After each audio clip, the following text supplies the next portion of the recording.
ನಾವು ಇವತ್ತು SSLCಗೆ ತರಗತಿಗೆ ಸಂಬಂಧಪಟ್ಟಂತ ಭೂಗೋಳ ಶಾಸ್ತ್ರದ ಮೊದಲ ಅಧ್ಯಾಯವಾಗಿರ್ತಕ್ಕಂತಹ ಭಾರತ ಭೌಗೋಳಿಕ ಸ್ಥಾನ ಹಾಗೂ ಪ್ರಾಕೃತಿಕ ಎನ್ನುವಂತಹ ಒಂದು ವಿಚಾರದ ಬಗ್ಗೆ ನಾವಿವತ್ತು ಅಧ್ಯಯನವನ್ನ ಈ ತರಗತಿಯಲ್ಲಿ ಮಾಡೋಣ. ಅದರಲ್ಲಿ ನಾವು ಈ ಒಂದು ತರಗತಿಯನ್ನ ನಾವು 2 ಪಾರ್ಟ್ ಮಾಡ್ಕೊಂಡಿದ್ದೀವಿ. PPTಯಲ್ಲಿ 2 ಪಾರ್ಟ್ ಅನ್ನ ಮಾಡ್ಕೊಂಡಿದ್ದೀವಿ. ಅದರಲ್ಲಿ ಮೊದಲನೇ ಪಾರ್ಟ್ ಅನ್ನ ನಾವೀಗ ಅಬ್ಸರ್ವ್ ಮಾಡೋಣ. ಓಕೆ, ಮೊದಲನೇದು ಭಾರತದ ಸ್ಥಾನ ಮತ್ತು ವಿಸ್ತೀರ್ಣ. ಆಮೇಲೆ ನಂತರದಲ್ಲಿ ನಾವು ಪ್ರಾಕೃತಿಕ ಲಕ್ಷಣಗಳ ಬಗ್ಗೆ ನಂತರದಲ್ಲಿ ನಾವು ವಿಚಾರವನ್ನ ಮಾಡೋಣ. ಈಗ ಭಾರತದ ಸ್ಥಾನ, ಭಾರತ ಎಲ್ಲಿದೆ? ಈಗ ಬೆನಕಲ್ಲಿ ಎಲ್ಲಿದೆ ಅಂದ್ರೆ, ಈಗ ಉದಾಹರಣೆ ಬೆನಕಲ್ಲಿ ಎಲ್ಲಿದೆ ಅಂದ್ರೆ ಹೇಳ್ತೀರಿ? ಹೊನ್ನಾಳಿ ತಾಲೂಕಿನ ದಾವಣಗೆರೆ ಜಿಲ್ಲೆಯ ಒಂದು ಪ್ರದೇಶದಲ್ಲಿ, ನಾವು ಹೊನ್ನಾಳಿ ತಾಲೂಕಿನಿಂದ ಒಂದು 8 ಕಿಲೋಮೀಟರ್ ದೂರದಲ್ಲಿ ಇದೆ. ಅದೇ ಹೊನ್ನಾಳಿ ಎಲ್ಲಿದೆ ಅಂದ್ರೆ ಏನ್ ಹೇಳ್ತೀರಿ? ಬೆನಕಲ್ಲಿ ಇದೆ ಅಂತೀರಾ? ದಾವಣಗೆರೆ ಜಿಲ್ಲೆ ಎಲ್ಲಿದೆ ಅಂತ ಕೇಳಿದ್ರೆ ಹೇಳ್ತೀರಿ? ಕರ್ನಾಟಕ ರಾಜ್ಯದಲ್ಲಿ. ಕರ್ನಾಟಕ ಎಲ್ಲಿದೆ ಅಂತ ಕೇಳಿದ್ರೆ ಹೇಳ್ತೀರಿ? ಅಲ್ವಾ? ಸೊ ಅದೇ ರೀತಿ ನಾವೀಗ ಭಾರತ ಎಲ್ಲಿದೆ, ಭಾರತ ಎಲ್ಲಿ ಸ್ಥಾನವನ್ನ ಪಡ್ಕೊಂಡಿದೆ. ಈ ಭಾರತ ಅಂತ ಹಾಗಾದ್ರೆ ಈಗ ಉದಾಹರಣೆ ನಾವು ಹೊನ್ನಾಳಿಯನ್ನ ಅಥವಾ ದಾವಣಗೆರೆಯನ್ನ ನಾವು ಕರ್ನಾಟಕದಲ್ಲಿ ಗುರುತಿಸ್ತೀವಿ. ಹಾಗಾದ್ರೆ ಭಾರತವನ್ನು ಎಲ್ಲಿ ಗುರುತಿಸಬೇಕು? Very good. ಏಷ್ಯಾ ಖಂಡವನ್ನು ಎಲ್ಲಿ ಗುರುತಿಸಬೇಕು? ಪ್ರಪಂಚದ ಭೂಗೋಳ.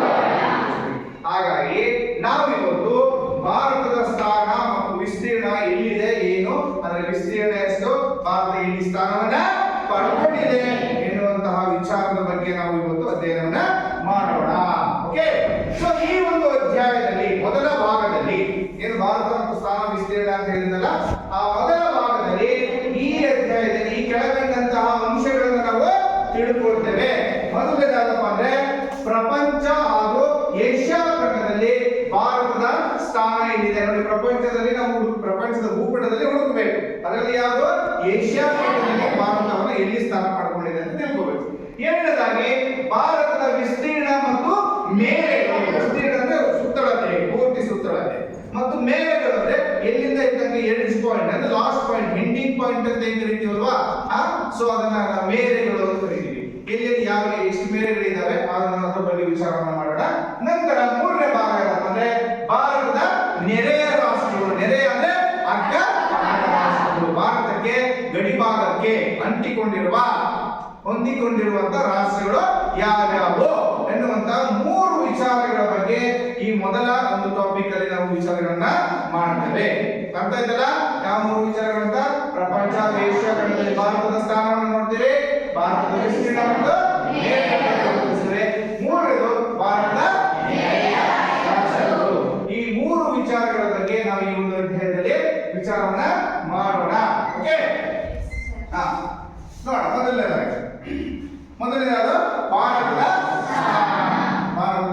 ಸ್ಥಾನದ ಬಗ್ಗೆ ತಿಳ್ಕೊಳ್ತಾ ಹೋಗೋಣ. ಮೊದಲನೇದು ಓಕೆ, ಭಾರತದ ಸ್ಥಾನ ಏನಿದೆ ನಾನು ಆಗಲೇ ಹೇಳಿದ್ರು. ಯಾರಲ್ಲಿ ಅವನು ಹೇಳಿದ ಶ್ರೀಧರ ಹೇಳಿದ. ಎಲ್ಲಿ ಗುರುತಿಸ್ಬೇಕಂದ್ರೆ ಏಷ್ಯಾ.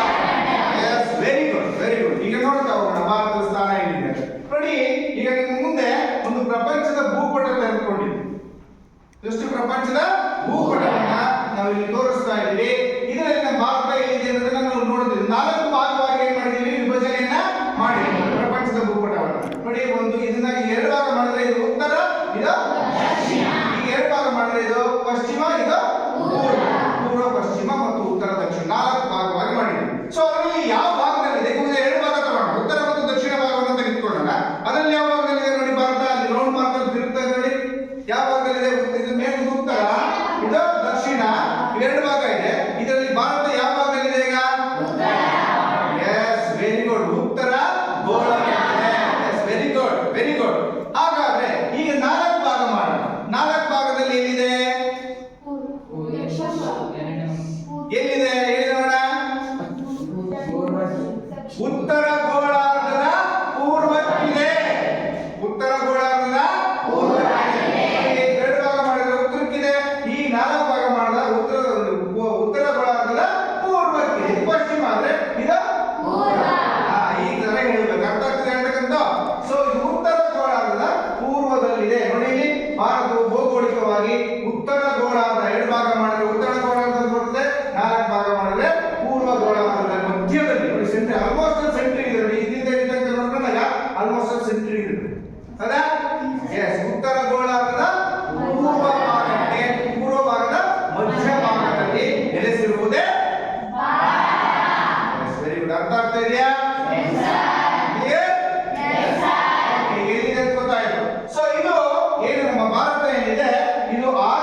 ದ್ವೀಪ ಅಂತ ನಾವು ಗುರುತಿಸುವ. ಆಗ್ನೇಯ ಏಷ್ಯಾದ ಒಂದು ಪರ್ಯಾಯ ದ್ವೀಪ.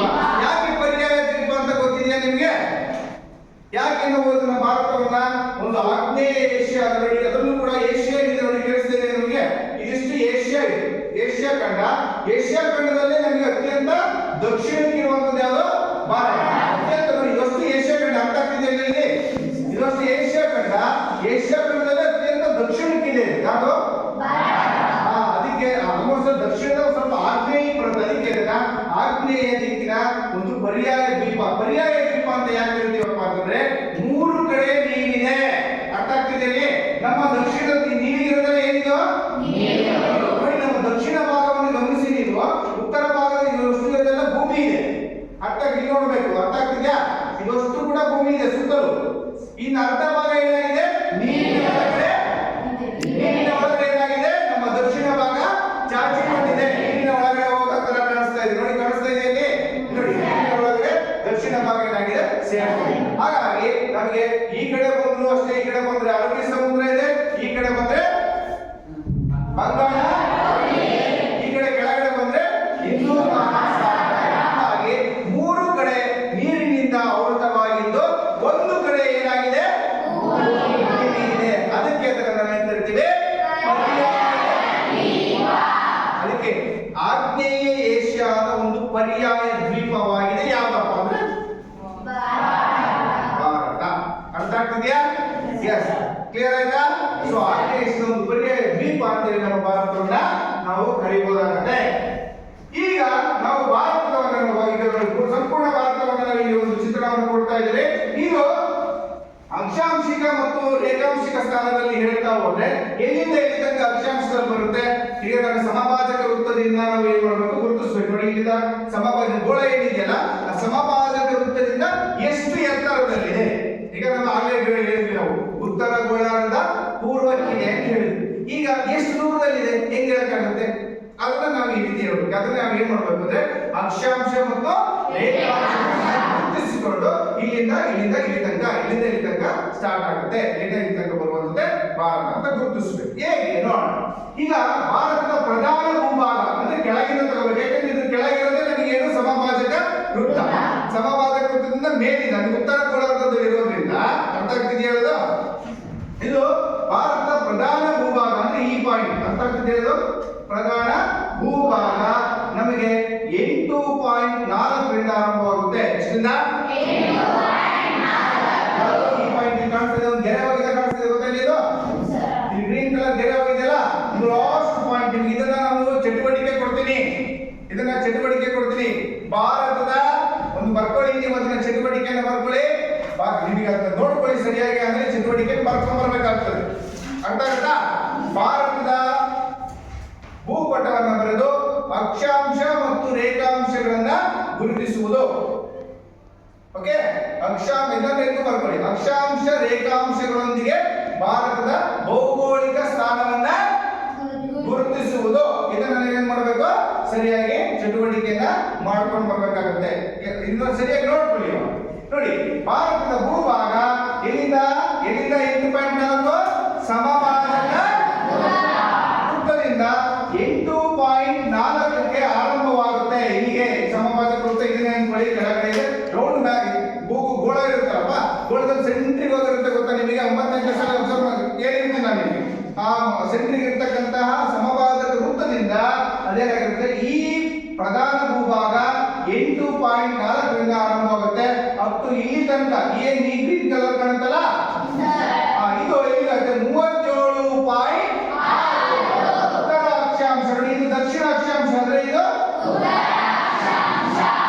ಕೆಳಗೆ ದಕ್ಷಿಣ ಅಕ್ಷಾಂಶ, ಮೇಲುದ ಉತ್ತರ. ಅದೇ ನೀಟಾಗಿ ಕೊಟ್ಟಿದ್ದಾರೆ. 8.4 ದಕ್ಷಿಣ ಅಕ್ಷಾಂಶದಿಂದ 37 ಉತ್ತರ ಅಕ್ಷಾಂಶದವರೆಗೆ ಉದ್ದಕ್ಕೆ ಹರಡಿಕೊಂಡಿರುವಂತದ್ದು ಯಾವ್ದಪ್ಪ ಅಂದ್ರೆ ಭಾರತ. ಉದ್ದ ಎಲ್ಲಿಂದ ಎಲ್ಲಿ ತನಕ ಅಂತ ಈಗ ನಾವೇನ್ ಮಾಡ್ಬೇಕು? ಅಡ್ಡ ಎಲ್ಲಿಂದ ಎಲ್ಲಿ ತನಕ ಅಂತ ನಾವು ಗುರುತಿಸ್ಬೇಕು. ಅಡ್ಡವನ್ನ ಗುರುತಿಸ್ಕೋಬೇಕು. ಅಡ್ಡ ಈಗ ಉದಾಹರಣೆ ನೋಡಿ, ಉದ್ದವನ್ನ ಅಕ್ಷಾಂಶದಿಂದ ಗುರುತಿಸ್ತೇವೆ, ಉದ್ದವನ್ನ ಅಕ್ಷಾಂಶದಿಂದ ಗುರುತಿಸ್ತೇವೆ. ಈ ಉದ್ದ ಈಗ ಅಡ್ಡ ಗುರುತಿಸ್ಬೇಕಲ್ಲ, ಇದನ್ನ ನಾವು ಈ ರೀತಿ ರೇಖಾಂಶದಿಂದ ಗುರುತಿಸ್ಕೋಬೇಕು. ಇದನ್ನ ರೇಖಾಂಶ, ಇಲ್ಲಿಂದ ರೇಖಾಂಶದಿಂದ ಗುರುತಿಸ್ಕೋಬೇಕು, ಇದನ್ನ ಅಕ್ಷಾಂಶದಿಂದ ಗುರುತಿಸ್ಕೋಬೇಕು. ಅರ್ಥ ಆಯ್ತಾ? S, right. ಕ್ಲಿಯರ್ ಆಯ್ತಾ ನಿಮಗೆ? ಮೇಲಿಂದ ಅಂದ್ರೆ ಉತ್ತರ ಮತ್ತು ದಕ್ಷಿಣವನ್ನ ಅಕ್ಷಾಂಶದ ಮೂಲಕ ಗುರುತಿಸುತ್ತೇವೆ. ಅರ್ಥ ಆಯ್ತಾ? ಪಶ್ಚಿಮ, ಪೂರ್ವ ಮತ್ತು ಪಶ್ಚಿಮವನ್ನ ರೇಖಾಂಶ. ಕ್ಲಿಯರ್ ಆಯ್ತಾ ನಿಮಗೆ? S, good.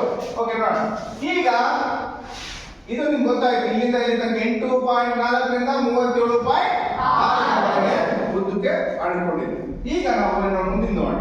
ಈಗ 68.7 ರಿಂದ 68.7 ಎಡದಿಂದ ಬಲಕ್ಕೆ ಹೋಗ್ತೀವೋ ಬಲದಿಂದ ಎಡಕ್ಕೆ ಬರ್ತೀವೋ ನಾವು?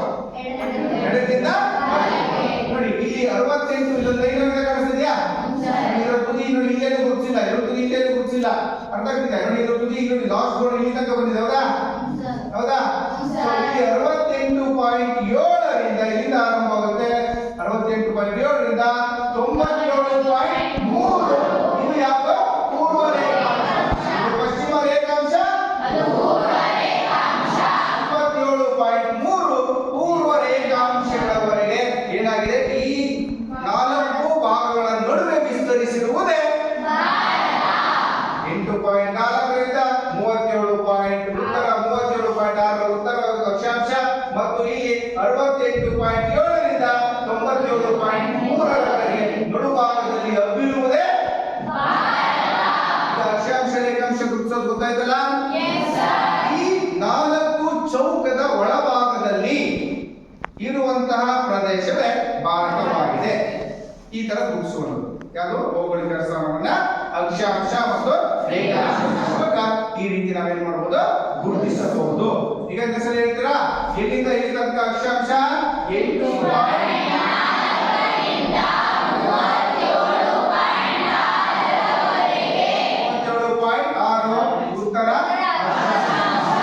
ಈಗ ನಂತರ 67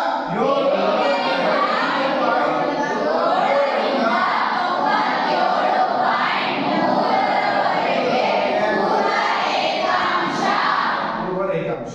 ಇಷ್ಟು ನಮಗೆ ಈ ಬಾರ್ಡರ್ ನ ಗುರುತಿಸಬೇಕು. ಈ ಬಾರ್ಡರ್, ಈ ಒಂದು ಮೇರೆಯ ಒಳಭಾಗದಲ್ಲಿರುವ ಭಾರತ ಅಂತ ಗುರುತಿಸಬೇಕಾಗುತ್ತೆ. ಅರ್ಥ ಆಯ್ತಲ್ಲ? ಮುಂದೆ ಹೋಗೋಣ. ಎಸ್, ಮುಂದೆ ಹೋಗೋಣ. ಈಗ ನಂತರ ನಾವು ಈಗ ನಮ್ಮ ಭಾರತ ಅಕ್ಕಪಕ್ಕದಲ್ಲಿ ಅನೇಕ ದ್ವೀಪಗಳಿದ್ದಾವೆ. ಓಕೆ, ದ್ವೀಪಗಳಿದ್ದಾವೆ ನೋಡಿ. ಈಗ ನಿಕೋಬಾರ್ ದ್ವೀಪದ ಈಗ ನೋಡಿ, ಈಗ ದ್ವೀಪಗಳು ಗೊತ್ತಿದೆ ನಿಮ್ಗೆ? ದ್ವೀಪ ಅಂತ ಗೊತ್ತಿದೆಯಾ? ಈಗ ದ್ವೀಪ ಅಂತ ಗೊತ್ತಿದೆ ನಿಮಗೆ? 3 ಕಡೆ ನೀರಿದ್ದು ಒಂದು ಕಡೆ ಭಾಗ ಇರೋದನ್ನ ಏನ್ ಕರಿತೀವಿ ನಾವು? ಪರ್ಯಾಯ ದ್ವೀಪ ಅಂತ. ಹಾಗಾದ್ರೆ ದ್ವೀಪ ಅಂದ್ರೆ ಏನು? 8ನೇ ತರಗತಿ ವಿದ್ಯಾರ್ಥಿಗಳೇ ಬೆಳಿಗ್ಗೆ ತಾನೆ. ದ್ವೀಪ ಅಂದ್ರೆ ಏನು? ಯಾರಾದ್ರೂ ಹೇಳಿ, ಗುಂಪಲ್ಲಿ ಹೇಳ್ಬೇಡಿ, ಗುಂಪಲ್ಲಿ ಗೋವಿಂದ ಮಾಡ್ಬೇಡಿ, ಹೇಳಿ. ಸುತ್ತಲೂ ನೀರಿದ್ದು ಮಧ್ಯ ಭೂಮಿ ಇರುವುದನ್ನು ದ್ವೀಪ ಅಂತ ಕರೀತಾರೆ. Yes, very good. ಸುತ್ತಲೂ ನೀರಿದ್ದು ಮಧ್ಯಭಾಗ ಭೂಮಿ ಇರೋದನ್ನ ನಾವೇನ್ ಕರಿತೀವಿ? ದ್ವೀಪ. ನಮಗೆ ಭಾರತದಲ್ಲಿ ಅನೇಕ ದ್ವೀಪಗಳು ಕಂಡುಬರ್ತವೆ ನೋಡಿ. ಉದಾಹರಣೆ ಫಾರ್ ಎಕ್ಸಾಂಪಲ್, ಈ ಕಡೆ ಬಂದ್ರೆ ಸಣ್ಣ ಸಣ್ಣ ಚುಕ್ಕಿ ಕಾಣಿಸ್ತಿದೆ ಗೊತ್ತಾ ನಿಮಗೆ? ಇಲ್ಲಿ ಅರಬ್ಬಿ ಸಮುದ್ರದ ಸಣ್ಣ ಸಣ್ಣ ಚುಕ್ಕಿಗಳು ಕಾಣ್ತಿದೆ ಗೊತ್ತಾ? ಇಲ್ಲಿ ಇವನ್ನ ನಾವು ಲಕ್ಷದ್ವೀಪಗಳು ಅಂತ ಕರಿತೀವಿ. ಇನ್ನ ಈ ಕಡೆ ಬಂದ್ರೆ ಅಂಡಮಾನ್ ಮತ್ತು ನಿಕೋಬಾರ್ ದ್ವೀಪಗಳಿದ್ದಾವೆ. ನೀವು ಅಬ್ಸರ್ವ್ ಮಾಡಿ, ನೀವು ಇಲ್ಲಿ ಸಣ್ಣದಾಗಿ ಅಬ್ಸರ್ವ್ ಮಾಡಬೇಕು. ಅಂಡಮಾನ್ ನಿಕೋಬಾರ್ ದ್ವೀಪಗಳಾಗಿರಲಿ, ಲಕ್ಷದ್ವೀಪಗಳಾಗಿರಲಿ, ಇವೆರಡೂ ನಮ್ಮ ಭಾರತಕ್ಕೆ ಸೇರಿರುವಂತಹ ದ್ವೀಪಗಳಾಗಿವೆ. ಅರ್ಥ ಆಗುತ್ತಾ? ಸೊ ನಾವೀಗ ಆಗಲೇ ಗುರುತಿಸಿದ್ದೇನು? ಪ್ರಧಾನ ಭೂಭಾಗವನ್ನ ಗುರುತಿಸಿದ್ವಿ. ಇಲ್ಲಿಗೆ 8.4ಕ್ಕೆ ಗುರುತಿಸಿದ್ವಿ, ಹೌದಲ್ಲ? ಇಲ್ಲಿ 8.4ಕ್ಕೆ ಪ್ರಧಾನ ಭೂಭಾಗ ಗುರುತಿಸಿದ್ವಿ. ಆದರೆ ನಾವು ಇಲ್ಲಿಂದಲೇ ಲೆಕ್ಕ ತಗೊಂಡ್ರೆ ಇವು ನಮ್ಮವಲ್ಲ ಅಂತ ಅನ್ಸ್ಕೊಂಡ್ಬಿಡುತ್ತೆ. ನಾವೀಗ ಏನ್ ಮಾಡ್ಬೇಕು? ಪ್ರಧಾನ ಭೂಭಾಗಕ್ಕೆ ಕೇಳಬೇಕು. ಪ್ರಶ್ನೆಯನ್ನು ಬಹಳ ಚೆನ್ನಾಗಿ ಅರ್ಥ ಮಾಡ್ಕೋಬೇಕು. ಪ್ರಶ್ನೆಯನ್ನು ಕೇಳ್ತಾರೆ, ಭಾರತದ ಪ್ರಧಾನ ಭೂಭಾಗ ಅಂತ ಗುರುತಿಸಿರ್ತಂದ್ರೆ ನೀವು ಇಲ್ಲಿಗೆ ಗುರುತಿಸ್ಬೇಕು. ಅದನ್ನ ಕನ್ಯಾಕುಮಾರಿ ಬರುತ್ತೆ. ಕನ್ಯಾಕುಮಾರಿ ಸ್ಟಾರ್ಟಿಂಗ್ ಅಲ್ಲಿ ಆ 8.4 ಕನ್ಯಾಕುಮಾರಿ ಬಾರ್ಡರ್ ಗುರುತಿಸಬೇಕಾಗುತ್ತೆ. ಆದ್ರೆ ಅದಕ್ಕಿಂತ ಕೆಳಗೆ ದ್ವೀಪಗಳಿದಾವೆ. ನಾವು ಈ ಬಾರ್ಡರ್ ಗಿಂತ ಈ ಲೈನ್ ಅನ್ನು ಹೀಗೆ ಎಳ್ಕೊಂಡು ಹೋದ್ರೆ ನೋಡಿ, ಈ ದ್ವೀಪಗಳು ಇದಕ್ಕಿಂತ ಏನಾಗಿದೆ? ಲೈನ್ ಅನ್ನ ಸುಮ್ಮನೆ ಹಾಗೆ ಸರಿ ಹೇಳ್ಕೊಡೋದ್ರೆ ಈ ಸಣ್ಣ ಸಣ್ಣ ದ್ವೀಪಗಳು ಇದಕ್ಕೆ ಈ ಬಾರ್ಡರ್ ಗಿಂತ ಇನ್ನೂ ಕೆಳಗಿದಾವೆ. ಕೆಳಗಿದಾವೆ ಇಲ್ವಾ? ಹಾಗಾಗಿ ನಾವು ಅದನ್ನ ನಾವು ಫಸ್ಟ್ ಪಾಯಿಂಟ್ ಮಾಡ್ಕೋಬೇಕು, ಗುರುತಿಸ್ಕೋಬೇಕು. ಹಾಗಾಗಿ ಇದಕ್ಕೆ ಎಷ್ಟಾಗುತ್ತೆ? ಸಮಭಾಜಕ ವೃತ್ತದಿಂದ 8.4 ಇಲ್ಲಿಗಾಗುತ್ತೆ. ಹಾಗಾಗಿ ನಾವು ಇಲ್ಲಿ ಈ 2 ದ್ವೀಪಗಳಿದ್ದಾವೆ, ಒಂದು ಅಂಡಮಾನ್ ಮತ್ತು ನಿಕೋಬಾರ್. ಅದರಲ್ಲೂ ಅಂಡಮಾನ್ಗಳು ಮೇಲಿದ್ದಾವೆ. ಇವೆಲ್ಲ ಅಂಡಮಾನ್ ದ್ವೀಪಗಳು ಅಂತೀವಿ. ಇವು ಏನಾಗಿದ್ದಾವೆ? ನಿಕೋಬಾರ್ ದ್ವೀಪಗಳು ಸ್ವಲ್ಪ ನಮ್ಮ ಪ್ರಧಾನ ಭೂಭಾಗದಿಂದ ಇಲ್ಲಿ ಏನಾಗಿದ್ದಾವೆ?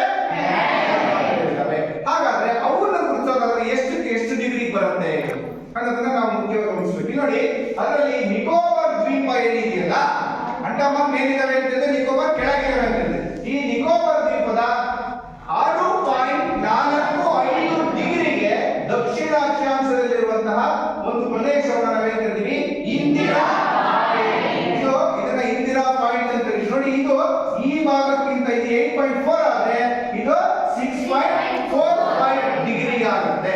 ಎಲ್ಲಿಂದ? ಸಮಭಾಜಕ. ನಮ್ಮ ಗಮನ ಇಲ್ಲೇ ಇದ್ರೆ ಬಹಳ ಬ್ಯೂಟಿಫುಲ್ ಆಗಿ ಈ ಚಾಪ್ಟರ್ ತಲೆಯಲ್ಲಿ ಹೋಗುತ್ತೆ. ತುಂಬಾ ಅದ್ಭುತವಾದಂತಹ ಒಂದು ಚಾಪ್ಟರ್ ಇದು. ನಿಮಗೆ ಸಮಭಾಜಕ ವೃತ್ತದಿಂದ ಇಲ್ಲಿಗೆ ಲೆಕ್ಕ ಹಾಕೊಂಡ್ರೆ 6.45 ಡಿಗ್ರಿ ಇರುತ್ತೆ. ಇಲ್ಲಿಗೆ ಲೆಕ್ಕ ಹಾಕೊಂಡ್ರೆ 8.4. ಎಲ್ಲಿಂದ ಲೆಕ್ಕ ಹಾಕ್ತೀರಿ? Very good, very good. ಇದನ್ನ ನಾವು ಪ್ರಧಾನ ಭೂಭಾಗ ಅಂತ ಹೇಳ್ತೀವಿ. ಆದ್ರೆ ಇದನ್ನ ನಾವು ಏನ್ ಹೇಳ್ತೀವಿ? ಇಂದಿನ. ಒಂದು ಸಣ್ಣ ಪಾಯಿಂಟ್ ಅಷ್ಟೇ, ಪಾಯಿಂಟ್ ಅಲ್ಲಿ ಸ್ಟಾರ್ಟ್ ಆಗುತ್ತೆ. ಅದು ಇಡೀ ಭೂಮಿ ಇಲ್ಲಿ ಇದೆಯಾ? ಭೂಮಿ ಇಲ್ಲಿ ಇದೆಯಾ? ಇಡೀ ಭೂಮಿ ಇರೋದು ಭಾರತ ಇದು, ಹೌದಲ್ಲ? ಆದ್ರೆ ಇದು ಭಾರತಕ್ಕೆ ಸಂಬಂಧಪಟ್ಟಿರುವಂತ ಒಂದು ಸಣ್ಣ ದ್ವೀಪದ ಇರೋದ್ರಿಂದ ನಾವು ಅದನ್ನ ಕೈ ಬಿಟ್ಟರೆ ಅದು ನಮ್ಮದು ಅಲ್ಲ ಅನ್ಸ್ಕೊಳುತ್ತೆ. ಹಾಗಾಗಿ ಅಲ್ಲಿ ಲೆಕ್ಕ ಇಟ್ಕೊಂಡ್ರೆ 6.45 ಡಿಗ್ರಿ ನಮಗೆ ಇಂದಿರಾ ಪಾಯಿಂಟ್ ಸಿಗುತ್ತೆ. ವೆರಿ ಇಂಪಾರ್ಟೆಂಟ್, ನೆನ್ಪಿಟ್ಕೊಳ್ಳಿ. ಮ್ಯಾಪ್ ತುಂಬಾ ಚೆನ್ನಾಗಿ ಹೇಳ್ತಾರೆ. ಪ್ರಧಾನ ಭೂಭಾಗ ಅಂದ್ರೆ ನೀವು ಇನ್ನು ಗುರುತಿಸಬೇಕು. ಇಂದಿರಾ ಪಾಯಿಂಟ್ ಅಂದ್ರೆ ಯಾವ್ದನ್ನ?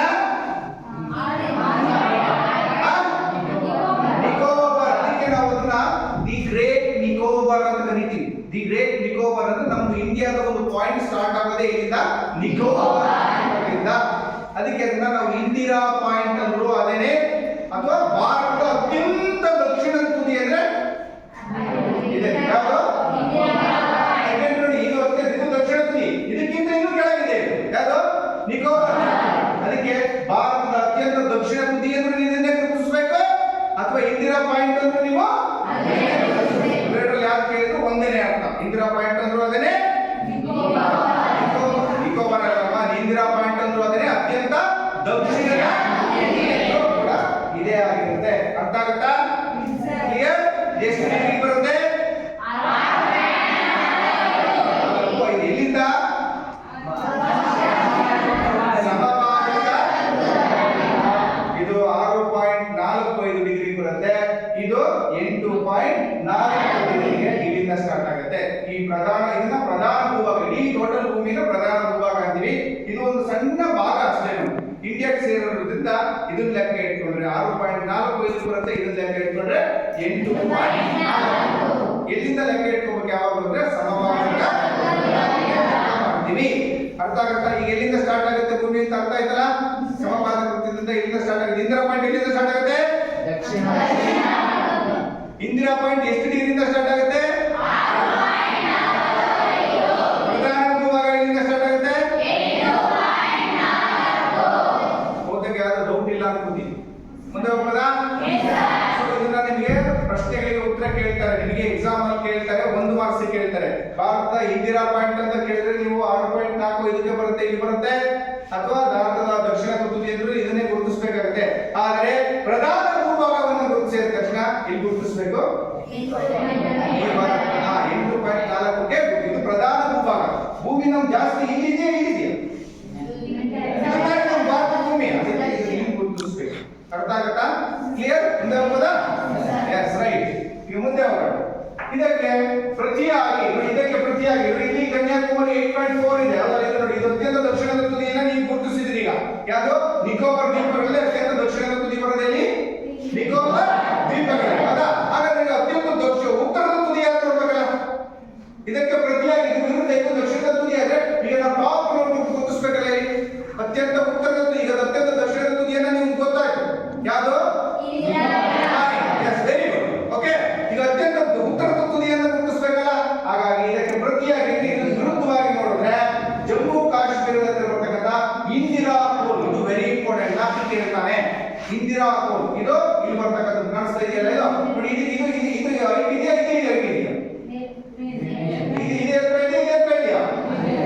ಅದಕ್ಕೆ ಮತ್ತೆ ಇದನ್ನ ನಾವು ಇದು ಲಾಸ್ಟ್ ಮಾಡುವಾಗ ನಮ್ದು ಅದಕ್ಕೆ ಇದನ್ನ ನಾವು ಹೇಳ್ತೀವಿ ಇಂದಿರಾ ಪೂಲ್. ಈ ನೋಡಿ, ಇದು ಅತ್ಯಂತ ದಕ್ಷಿಣದ ತುದಿ ಇಂದಿರಾ ಪಾಯಿಂಟ್ ಆದ್ರೆ ಅತ್ಯಂತ ಉತ್ತರದ ತುದಿ ಎರಡು ಇಂದಿರಾ ಅಂತ ಇದೆ. ಇದನ್ನ ಇಂದಿರಾ ಪಾಯಿಂಟ್ ಅಂತೀವಿ, ಇದನ್ನ ನೆನಪಿಟ್ಕೊಳ್ಳಿ. ಎರಡರಲ್ಲಿ ಯಾವ್ದನ್ನಾದ್ರೂ ಒಂದು ಪ್ರಶ್ನೆಯನ್ನ 1 ಮಾರ್ಕ್ಸ್ಗೆ ಕೇಳ್ತಾನೆ. ಕ್ಲಿಯರ್? ಓಕೆ. ಇದು ಅತ್ಯಂತ ಉತ್ತರದ ತುದಿ ಮತ್ತು ಅತ್ಯಂತ ದಕ್ಷಿಣದ ತುದಿ ನಿಮಗೆ ಗೊತ್ತಾಯ್ತು. ಈಗ ಕ್ಲಿಯರ್ ಆಯ್ತು. ಪ್ರಧಾನ ಭೂಭಾಗ ಅಂದ್ರೆ ಇದು. ಓಕೆ, ಮುಂದೆ ಹೋಗೋಣ. ಈಗ ಭಾರತದ ಮಧ್ಯಭಾಗದಲ್ಲಿ ಒಂದು ರೇಖೆ ಹಾದು ಕರೆಕ್ಟ್ ಆಗಿ ನಮಗೆ ಭೂಗೋಳವನ್ನ ಪ್ರಮುಖ ರೇಖೆಗಳನ್ನ ನಾವು ಈಗ 8ನೇ ಕ್ಲಾಸಿಂದ ತೋರಿಸ್ಕೊಂತ ಬಂದಿದ್ದೀವಿ. ಪ್ರಮುಖ ರೇಖಾಂಶಗಳು, ಪ್ರಮುಖ ಅಕ್ಷಾಂಶಗಳ ಬಗ್ಗೆ ನಾನು 8ನೇ ತರಗತಿಯಲ್ಲಿ ಆಲ್ರೆಡಿ ಹೇಳಿದ್ದೀನಿ. ಸಮಭಾಜಕ ವೃತ್ತ, ಕರ್ಕಾಟಕ 23 ಡಿಗ್ರಿ ಕರ್ಕಾಟಕ ಸಂಕ್ರಾಂತಿ ವೃತ್ತ, ಮಕರ ಸಂಕ್ರಾಂತಿ ವೃತ್ತ, 66 ಡಿಗ್ರಿ ವೃತ್ತ, ಆಮೇಲೆ ಉತ್ತರ ಧ್ರುವ ಮತ್ತು ದಕ್ಷಿಣ ಧ್ರುವ ನಿಮ್ಗೆ ಆಲ್ರೆಡಿ ಹೇಳಿದ್ದೀನಿ. ಈಗ ನಮಗೆ ಸಮಭಾಜಕ ವೃತ್ತದಿಂದ ನಮಗೆ 8 ಡಿಗ್ರಿ ಸ್ಟಾರ್ಟ್ ಆಗುತ್ತಲ್ಲ, ಇದ್ರ ಮೇಲ್ಗಡೆ ಸಮಭಾಜಕ ವೃತ್ತದಿಂದ ಪ್ರಮುಖ ಅಕ್ಷಾಂಶ ಒಂದು ಹಾದು ಹೋಗುತ್ತೆ. ಅದು ಕರೆಕ್ಟ್ ಆಗಿ ನೋಡಿದ್ರೆ ನಮ್ಮ ಭಾರತದ ಮಧ್ಯಭಾಗದ ಮೇಲೆ ಹಾದು ಹೋಗುತ್ತೆ. ಕರೆಕ್ಟ್ ಆಗಿ ಏನಾಗುತ್ತೆ, ಮಧ್ಯಭಾಗಕ್ಕೆ ಹಾದು. ಆ ಭಾರತದ ಮಧ್ಯಭಾಗಕ್ಕೆ ಹಾದು ಹೋಗುವಂತಹ ಒಂದು ಅಕ್ಷಾಂಶ ಯಾವ್ದಪ್ಪ ಅಂತಂದ್ರೆ ಬಹಳಷ್ಟು ಸಾರಿ ಮ್ಯಾಪಿಂಗ್ ಕೇಳಿದ್ದೇನೆ. ಇಲ್ಲ 82 ವರೆಗೆ ಬರುತ್ತೆ, ಇಲ್ಲ ಈಗ ಬರುತ್ತೆ. ಇದು 100% ಗೆ 200% ಈ ಪ್ರಶ್ನೆ ಬಂದೇ 23 ಡಿಗ್ರಿ ಅಕ್ಷಾಂಶ. ಅಕ್ಷಾಂಶ ಯಾವಾಗ ಏನಾಗಿರ್ತವೆ, ರೇಖಾಂಶ ಏನಾಗಿರ್ತವೆ, ಉತ್ತರದಿಂದ ದಕ್ಷಿಣಕ್ಕೆ ಏರ್ಪಟ್ಟಿರ್ತವೆ. ಅಕ್ಷಾಂಶ ಪಶ್ಚಿಮದಿಂದ ಪಶ್ಚಿಮಕ್ಕೆ ಏರ್ಪಟ್ಟಿರ್ತವೆ. ಓಕೆ, ಸೊ ಈ ರೀತಿಯಾಗಿ ನಮ್ಗೆ ಇದನ್ನ ಈಗ ಏನಿದೆಯಲ್ಲ, ಇದು 23 ಡಿಗ್ರಿ ಕರ್ಕಾಟಕ ಸಂಕ್ರಾಂತಿ ವೃತ್ತ ಅಂತ ಹೇಳಿದ್ರೆ ಇದು ಕರೆಕ್ಟ್ ಆಗಿ ಭಾರತದ ಮಧ್ಯಭಾಗಕ್ಕೆ ಏನಾಗುತ್ತೆ, ಇದು ಗೊತ್ತಾಯ್ತಲ್ಲ ಯಾವುದು ಮಧ್ಯಭಾಗ ಆಗೋಗುತ್ತೆ ಅಂತ. ಸೊ ಇದೊಂದು ವಿಶೇಷ. ಇನ್ನ ಇದು ಅಡ್ಡವಾಗಿ ನೋಡಿದ್ರೆ, ಇನ್ನ ಉದ್ದವಾಗಿ ನೋಡಿದ್ರೆ ಇನ್ನೊಂದು ಗೆರೆ ನಮಗೆ ಹಾದು ಹೋಗುತ್ತೆ. ಇದು ಅಕ್ಷಾಂಶವಾದ್ರೆ ಇದು ನಾವು 82 ಪೂರ್ವ ರೇಖಾಂಶ.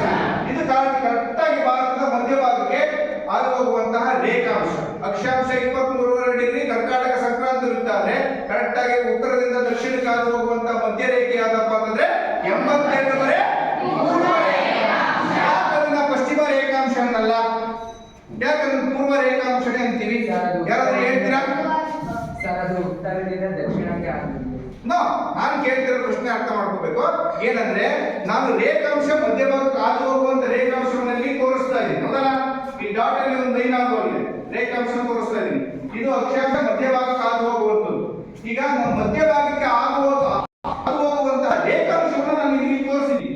ಯಾಕೆ ಇದನ್ನ 82 ಕರಿತೀವಿ, ಪಶ್ಚಿಮ ರೇಖಾಂಶ ಅಂತ ಯಾಕೆ ಕರೆಯಲ್ಲ? 82 ಡಿಗ್ರಿ ಪೂರ್ವಕ್ಕೆ ಆಯ್ತು. Yes, very good. ನೀವು ಅರ್ಥ ಮಾಡ್ಕೋಬೇಕು. ತುಂಬಾ ಅದ್ಭುತವಾದಂತ ಕ್ಲಾಸ್ ಸಿಗೋದಿಲ್ಲ. ಇಲ್ಲಿ ಗಮನಿಸಬೇಕು. ಈ ಭಾಗ ನೋಡಿ, ಕರೆಕ್ಟಾಗಿ ಇದು ಸೆಂಟ್ರಿಗೆ ಹೋಗಿಲ್ಲ. ಹೋಗಿಯಾ? ಸ್ವಲ್ಪ ಸೆಂಟ್ರಿಗೆ ಸ್ವಲ್ಪ ಏನಾಗಿದೆ, ಯಾವ್ದಿಪ್ಪ? ಅದಕ್ಕೆ ಏನು ಹೇಳ್ತಿರ್ತೀವಿ, 82 ಪೂರ್ವ. ಸ್ವಲ್ಪ ಮಧ್ಯಭಾಗದಲ್ಲಿ ಸ್ವಲ್ಪ ಈಚೆ ಇದೆ, ಅರ್ಥ ಆಗುತ್ತೆ. ಅದಕ್ಕೆ ಪೂರ್ವ ದಿಕ್ಕಿಗೆ ಇರೋದ್ರಿಂದ ಇದನ್ನ 82 ಪೂರ್ವ ರೇಖಾಂಶ ಅರ್ಥ ಆಗ್ತಿದ್ಯಾ? Yes, very good class. ಪೂರ್ವ ದಿಕ್ಕಿಗೆ ಇರೋದ್ರಿಂದ 82 ಪೂರ್ವ ರೇಖಾಂಶ ಅಂತ ಹೇಳೋದನ್ನ ಗುರುತಿಸ್ತೇವೆ. ತಿಳಿತಾ? ಈಗ 2 ರೇಖಾಂಶಗಳು, ಒಂದು ಅಕ್ಷಾಂಶ ಒಂದು ರೇಖಾಂಶ, ಒಂದು ವಿಶೇಷವಾಗಿರುವಂತದ್ದು. ಸೆಂಟರ್ ಭಾಗಕ್ಕೆ ಅರ್ಧವಾಗಿ ಹರಿದು ಹೋಗುವಂತದ್ದು ರೇಖಾಂಶ. ಅದು ಅಕ್ಷಾಂಶ ಯಾವುದು?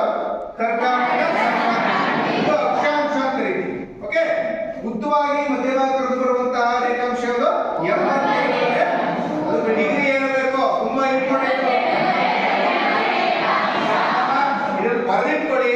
100ಗೆ 1000 ಪಟ್ಟು ಒಂದೇ ಬರುತ್ತೆ. 2ರಲ್ಲಿ ಯಾವ್ದಾದ್ರು ಒಂದು ರೇಖೆ ಬಂದೇ ಬರುತ್ತೆ. ಇದನ್ನು 100%ಗೆ 1000 ಪಟ್ಟು ಬಂದೇ ಬರ್ತದೆ. ಇನ್ನು ಹೆಂಗ್ ಹೇಳ್ಬೇಕು, ಈ 2ರಲ್ಲಿ ಯಾವ್ದಾದ್ರು ಒಂದು ಒಂದೇ ಬರುತ್ತೆ. ಮ್ಯಾಪಿಗೆ ಅದನ್ನು ಕೇಳ್ತಾನೆ. ಇಲ್ಲ ಅಕ್ಷ 22 ಡಿಗ್ರಿ ರೇಖಾ ಕರ್ಕಾಟಕ ಸಂಕ್ರಾಂತಿ ವೃತ್ತನಾರ ಕೇಳ್ತಾನೆ, ಇಲ್ಲ ಡಿಗ್ರಿನಾರ ಕೇಳ್ತಾನೆ. ಡಿಗ್ರಿ ಲೆಕ್ಕದಲ್ಲಾರ ಕೇಳ್ಬೋದು, ಅಥವಾ ಹೆಸರನ್ನಾರ ಕೇಳ್ಬೋದು. ಎರಡು ಒಂದೇ. 22 ಡಿಗ್ರಿಯನ್ನು ಗುರುತಿಸಿದ್ರೆ ಇದನ್ನೇ ಗುರುತಿಸ್ಬೇಕು, ಅಥವಾ 20 ಕರ್ಕಾಟಕ ಸಂಕ್ರಾಂತಿ ವೃತ್ತ ಅಂದ್ರೆ ಇದನ್ನೇ ಗುರುತಿಸ್ಬೇಕು. ಅರ್ಥ ಆಯ್ತಾ? ಈಗ 82 ಪೂರ್ವ ರೇಖಾಂಶ ಅಂದ್ರೂ ಇದೇನೆ, 82 ರೇಖಾಂಶ ಅಂದ್ರೂ ಅದೇ. ಇವೆರಡು. ಓಕೆ, ಇವೆರಡು ಯಾವ್ದನ್ನ ಕೂಡ ಕೇಳಬಹುದು. ಇವೆರಡರಲ್ಲಿ ಒಂದು ಪಕ್ಕ ಒಂದೇ ಬರುತ್ತೆ. ಪ್ರತಿ ವರ್ಷ ಇದನ್ನು ಕೇಳ್ತಾನೆ. 1 ಮಾರ್ಕ್ಸ್ ಆರಾಮ್ಸೆ ತಗೋಬಹುದು. ಇದು ಒಂದೇ ಬರುವಂತ ಕ್ವಶನ್. ಇವೆರಡರಲ್ಲಿ ನೋಡಿಸಿದವ, ಇದು ಸೆಂಟರ್ ಭಾಗ ಹೀಗೆ ಹೋಗುತ್ತೆ, ಇದು ಸೆಂಟರ್ ಭಾಗ ಹೀಗೆ ಉದ್ದವಾಗಿ ಬರುವಂತದ್ದು ರೇಖಾಂಶ, ಅಡ್ಡವಾಗಿ ಹೋಗುವಂತದ್ದು. ಇನ್ನೊಂದು ವಿಶೇಷ ಏನು ಗೊತ್ತಾ ನಿಮಗೆ? ಈ ಇವತ್ತೇನು ನಾವು ಟೈಮ್ ನೋಡ್ತೀವಿ ಗೊತ್ತಾ? ಟೈಮ್, ಭಾರತದ ಟೈಮ್. ಈ ಟೈಮ್ ಅನ್ನು ಗುರುತಿಸೋದು ಈ ರೇಖೆಯನ್ನು ಇಟ್ಕೊಂಡೆ. ಈ ರೇಖೆಯನ್ನ ಆಧಾರವಾಗಿ ಇಟ್ಟುಕೊಂಡೆ ಇಡೀ ಭಾರತದ ಸಮಯವನ್ನ ಏನ್ ಮಾಡ್ತಾರೆ ಗುರುತಿಸುತ್ತಾರೆ. ಇವತ್ತು 5 ಗಂಟೆ ಇಲ್ಲ ಆಗಿದ್ರೆ ಡೆಲ್ಲಿಯಲ್ಲಿ ನೋಡ್ರಿ ಅದೇ 5 ಗಂಟೆ ಇರ್ತದೆ. ಈ ರೇಖೆಯನ್ನ ಇಟ್ಟುಕೊಂಡೇ ಇಡೀ ಭಾರತದ ಒಂದು ಸಮಯವನ್ನು ಗುರುತಿಸ್ತಾರೆ. ಅದಕ್ಕೆ ಹೇಳೋದು ರೇಖಾಂಶಗಳು ಯಾವತ್ತೂ ಸಮಯವನ್ನ ತಿಳಿದುಕೊಳ್ಳೋದಕ್ಕೆ ಸಹಾಯಕವಾಗುತ್ತವೆ. ಅಕ್ಷಾಂಶಗಳು ಒಂದು ಪ್ರದೇಶದ ಸ್ಥಾನ, ಎತ್ತರ ಇವುಗಳನ್ನ ತಿಳಿದುಕೊಳ್ಳೋದಕ್ಕೆ ಏನಾಗುತ್ತೆ ಸಹಾಯ ಆಗುತ್ತೆ. ಅರ್ಥ ಆಗ್ತಿದ್ಯಾ? ಅಕ್ಷಾಂಶಗಳು ಒಂದು ರೀತಿ ಸಹಾಯ ಮಾಡಿದ್ರೆ ರೇಖಾಂಶಗಳು ಒಂದು ರೀತಿ ಸಹಾಯ. ಕ್ಲಿಯರ್ ಆಯ್ತಲ್ಲ? ಮುಂದೆ ಹೋಗೋಣ. ಅಕ್ಷಾಂಶ ರೇಖಾಂಶ ಇದರಲ್ಲಿ ರೇಖೆಗಳು ಎರಡು ಪ್ರಮುಖ ರೇಖೆಗಳನ್ನು ನಾವು ತಿಳ್ಕೊಂಡ್ವಿ. ಮುಂದೆ ಹೋಗೋಣ. Yes, right. ಭಾರತೀಯ ಕಾಲಮಾನ ಇಂಡಿಯನ್ ಸ್ಟ್ಯಾಂಡರ್ಡ್ ಟೈಮ್ ಅಂತ ಏನು ಹೇಳ್ತೀವಲ್ವಾ ಅದನ್ನ ಹೇಳೋದು ನೋಡಿ. ಇವತ್ತು ಭಾರತದ ಒಟ್ಟು ವಿಸ್ತೀರ್ಣವನ್ನು ನಾವು ನೋಡಿದಾಗ ನೋಡಿ, ಇಲ್ಲಿ ನೋಡಿ ವಿಸ್ತೀರ್ಣದ ಬಗ್ಗೆ ನೋಡಿ. ವಿಸ್ತೀರ್ಣ ಅಂದ್ರೆ ಸುತ್ತಳತೆ, ಟೋಟಲ್ ಸುತ್ತಳತೆ. ಇಲ್ಲಿಂದ ಈ ಬಿಲ್ಡಿಂಗ್ ಸುತ್ತಳತೆ ಎಷ್ಟು ಅಂತ ಕಂಡುಹಿಡಿಯುವ ಹಾಗೆ ಇಡೀ ಭಾರತದ ಟೋಟಲ್ ಸುತ್ತಳತೆ ನೀವು ಆಯ್ಕೆ ಬಂದಿದ್ರೆ ಮಾಡಕ್ಕೆ ಅದನ್ನೀಗ ನಾವು ಅದನ್ನೇ ತಿಳ್ಕೋಬೇಕಾಗಿರೋದು. ಟೋಟಲ್ ಸುತ್ತಳತೆ ವಿಸ್ತೀರ್ಣ ಅಂದ್ರೆ ಸುತ್ತಳತೆ. ಭಾರತದ ಒಟ್ಟು ವಿಸ್ತೀರ್ಣವನ್ನು ನೋಡಿದಾಗ ರಷ್ಯಾ, ಕೆನಡಾ ಮತ್ತು ಚೀನಾ ಮತ್ತು ಅಮೆರಿಕ, ಸಂಯುಕ್ತ ಸಂಸ್ಥಾನ ಮತ್ತು ಬ್ರೆಜಿಲ್ ಮತ್ತು ಆಸ್ಟ್ರೇಲಿಯಾಗಳನ್ನ ಬಿಟ್ರೆ ಭಾರತವು ಪ್ರಪಂಚದ 7ನೇ ದೊಡ್ಡ ರಾಷ್ಟ್ರ. ಯಾವುದರಲ್ಲಿ? ವಿಸ್ತೀರ್ಣದಲ್ಲಿ 7ನೇ ದೊಡ್ಡ ರಾಷ್ಟ್ರ. ಇದಕ್ಕಿಂತ ದೊಡ್ಡವಿದ್ದಾವೆ ರಷ್ಯಾ, ಚೀನಾ ಅವೆಲ್ಲ ಇದಾವೆ, ಬ್ರೆಜಿಲ್ ಅವೆಲ್ಲ ದೊಡ್ಡವಿದ್ದಾವೆ. ಅವುಗಳನ್ನ ಬಿಟ್ರೆ ವಿಸ್ತೀರ್ಣದಲ್ಲಿ ಇವೆಲ್ಲ ದೊಡ್ಡ ರಾಷ್ಟ್ರಗಳು. ರಷ್ಯಾ ಎಷ್ಟು ದೊಡ್ಡದಾಗಿದೆ, ಅವುಗಳನ್ನು ಬಿಟ್ರೆ ನಮಗೆ ವಿಸ್ತೀರ್ಣದಲ್ಲಿ 7ನೇ ದೊಡ್ಡ ರಾಷ್ಟ್ರವಾಗಿ ಭಾರತವನ್ನ ಗುರುತಿಸಬಹುದು. ಇದನ್ನ ನೆನಪಿಟ್ಕೊಳ್ಳಿ. ಎಷ್ಟನೇ ದೊಡ್ಡ ರಾಷ್ಟ್ರ? ಯಾವುದರಲ್ಲಿ? ಹಾಗಾದ್ರೆ ಜನಸಂಖ್ಯೆಯಲ್ಲಿ ಎಷ್ಟಿದೆ ಯಾರಾದ್ರೂ ಹೇಳ್ತೀರಾ? Very good. ಜನಸಂಖ್ಯೆಯಲ್ಲಿ 2ನೇ ದೊಡ್ಡ ರಾಷ್ಟ್ರ. Okay, very good. ಸ್ವಲ್ಪ ಮುಂದೆ ಬಂದೆಲ್ಲ ತೋರಿಸ್ತೀವಿ. ಓಕೆ, 2ನೇ ದೊಡ್ಡ ರಾಷ್ಟ್ರ. Okay, clear? Yes, right. ಈಗ ಮುಂದೆ ಹೋಗೋಣ. ಇದರ ಒಟ್ಟು ವಿಸ್ತೀರ್ಣ, ಈಗ ಒಟ್ಟು ವಿಸ್ತೀರ್ಣದಲ್ಲಿ 7ನೇ ದೊಡ್ಡ ರಾಷ್ಟ್ರ ಅಂತ ಹೇಳಿದೆ. ಸೊ ಇದರ ಒಟ್ಟು ವಿಸ್ತೀರ್ಣ ನೋಡಿ, ಇಲ್ಲಿಂದ ಹಿಡಿದು ಸುತ್ತಳತೆ ಟೋಟಲ್ ಎಷ್ಟು ಸುತ್ತಳತೆಯನ್ನು ನೋಡಿದಾಗ ಟೋಟಲ್ ಎಷ್ಟು ಬರ್ತಪ್ಪ ಅಂದ್ರೆ 32,87,263 ಚದುರ ಕಿಲೋಮೀಟರ್ ಇದರ ಸುತ್ತಳತೆ. ಯಾವುದು? 32,87,263 ಚದುರ ಕಿಲೋಮೀಟರ್ ಇದು ವ್ಯಾಪ್ತಿಯನ್ನ ಒಳಗೊಂಡಿದೆ ಭಾರತ. ಸೊ ಪ್ರಪಂಚದ ವಿಸ್ತೀರ್ಣ, ಟೋಟಲ್ ಪ್ರಪಂಚದ ಇರುವಂತಹ ಎಲ್ಲಾ ರಾಷ್ಟ್ರಗಳನ್ನ ವಿಸ್ತೀರ್ಣವನ್ನು ಮಾಡಿಕೊಂಡ್ರೆ ಅದರಲ್ಲಿ ಎಷ್ಟಿದೆ? 2.42. ಪ್ರಪಂಚದ ಒಟ್ಟು ವಿಸ್ತೀರ್ಣವನ್ನು ಗಮನಿಸಿದಾಗ 2.42. ನಮ್ದು ಅಷ್ಟೇ ಗುಣಿಸಿದ್ರೆ 82 ಲಕ್ಷದ 32 ಲಕ್ಷದ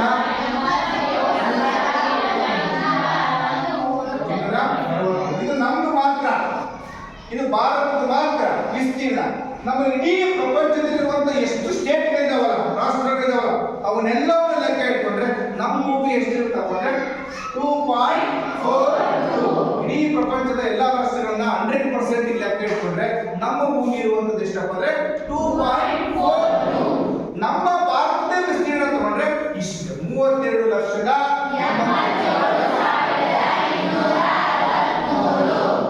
ಕ್ಲಿಯರ್? ವಿಸ್ತೀರ್ಣದಲ್ಲಿ ಎಷ್ಟಿದೆ ಅಂತ, ಇಷ್ಟು ವಿಸ್ತೀರ್ಣದಲ್ಲಿ ಎಷ್ಟನೇ ಸ್ಥಾನ? 7ನೇ. ಜನಸಂಖ್ಯೆಯಲ್ಲಿ ಅರ್ಥ ಆಗ್ತಿದ್ಯಾ? ಓಕೆ, ಮುಂದೆ ಹೋಗೋಣ. ಹಾಗಾದ್ರೆ ಇಲ್ಲೊಂದಿಷ್ಟು ಪ್ರಶ್ನೆಗಳನ್ನ ಕೊಡ್ತೇನೆ, ಸ್ವಲ್ಪ ಮುಂದೆ ತೋರಿಸಿ. ಇಲ್ಲೊಂದಿಷ್ಟು ಪ್ರಶ್ನೆಗಳನ್ನ ನಿಮಗೆ ಕೇಳ್ತೇನೆ. ಸೊ ಈಗ ಪಾಠ ನಿಮಗೆ ಎಷ್ಟು ಇದು ಮಟ್ಟಿಗೆ ಅರ್ಥ ಆಗಿದೆ ಅಂತ ಗೊತ್ತಾಗುತ್ತೆ.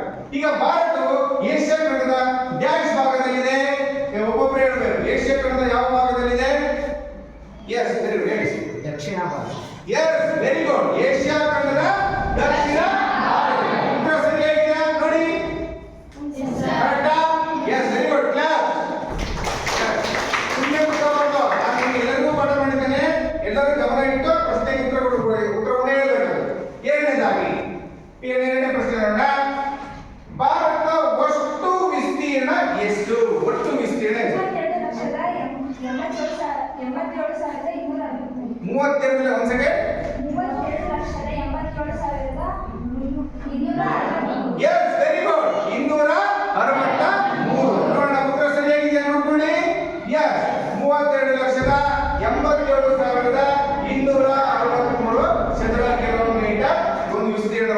ಒಳಗೊಂಡಿದೆ. ವೆರಿ ಗುಡ್, ಕೂತ್ಕೊಳ್ಳಿ. ಈಗ ನೆಕ್ಸ್ಟ್ ನೋಡೋಣ. ಭಾರತದ ಮಧ್ಯಭಾಗದಲ್ಲಿ ಹಾದು ಹೋಗುವಂತಹ ಪ್ರಮುಖ ಅಕ್ಷಾಂಶ ಯಾವುದು? Yes, very good. 23 ಕರ್ನಾಟಕ ಸಂಕ್ರಾಂತಿ ವೃತ್ತ ಅಕ್ಷಾಂಶ ಅಂತ ಕರೀತೀವಿ, ಅದು ಪ್ರಮುಖ ಅಕ್ಷಾಂಶ. S, very good. ಈಗ ಇನ್ನೊಂದು ಪ್ರಶ್ನೆ ನೋಡೋಣ. ನಂತರ ನೋಡಿ, ಭಾರತದ ಅಕ್ಷಾಂಶ ಮತ್ತು ರೇಖಾಂಶೀಯ ವಿಸ್ತೀರ್ಣ ಎಷ್ಟು? ಅಕ್ಷಾಂಶೀಯ ಮತ್ತು ರೇಖಾಂಶೀಯ ವಿಸ್ತೀರ್ಣ. ಅಕ್ಷಾಂಶ ಎಲ್ಲಿಂದ ತನಕ, ರೇಖಾಂಶ ಎಲ್ಲಿಂದ ತನಕ ಅಂತ ಹೇಳಿದ್ರು. ಯಾರು ಹೇಳ್ತೀರಿ? ಅಕ್ಷಾಂಶ ಎಲ್ಲಿಂದ ಸ್ಟಾರ್ಟ್ ಆಗುತ್ತೆ, ಎಲ್ಲಿಗೆ ಎಂಡ್ ಆಗುತ್ತೆ? ರೇಖಾಂಶ ಎಲ್ಲಿಂದ ಸ್ಟಾರ್ಟ್ ಆಗುತ್ತೆ ಮತ್ತು ಎಲ್ಲಿಗೆ ಎಂಡ್ ಆಗುತ್ತೆ? ಯಾರು ಹೇಳ್ತೀರಿ? 8.4 ರಿಂದ 37.6 ಉತ್ತರ ಅಕ್ಷಾಂಶ. S, very good. 4.8.7 ರಿಂದ ಎಸ್ 97.3 ರವರೆಗೆ ಪೂರ್ವ ರೇಖಾಂಶ. S, very good. ಉತ್ತರ ಸರಿಯಾಗಿದೆಯಾ ನೋಡ್ಕೊಳ್ಳಿ.